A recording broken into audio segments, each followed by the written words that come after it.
Hey, I'm Maja Faber, and today I will show you how to recolor in 3 different ways in Procreate. So why 3 different ways? Well, it all depends on what you prefer, and it also depends on the objects that you want to recolor. So let's have a look at the first way to recolor. Make sure that you have your different colors separated on different layers. So here I have 1, 2, 3, 4, 5 layers with different colors.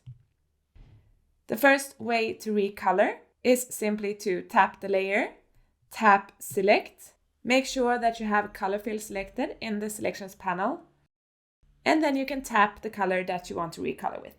This is a great way to recolor if you have a bunch of different objects that you want to recolor at the same time. Sometimes this method can lose a bit of quality with the texture, so make sure that you zoom in to see if all of the texture in your objects have been recolored.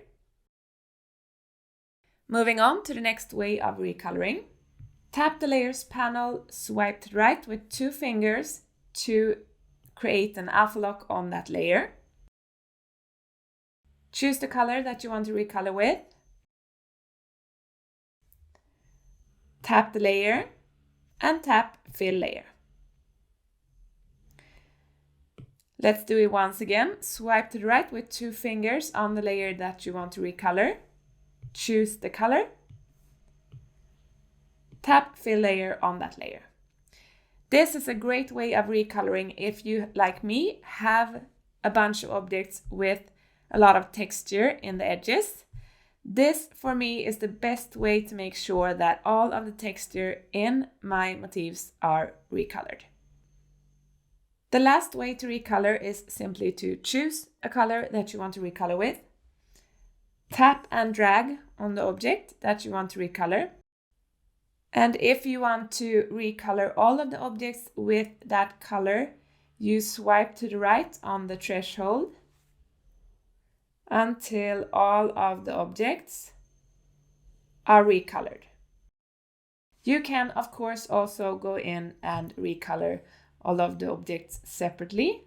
Let's choose the little dots in that layer and tap and drag to recolor without changing the threshold on that layer. Thank you so much for watching. I'm Maja Faber. If you enjoyed this tutorial, check out my other tutorials here on YouTube and subscribe to my channel. If you want to learn more from me, check out my Skillshare classes. And for a more personal learning experience, you can join me on Patreon. You can find all of the links in the description of this video.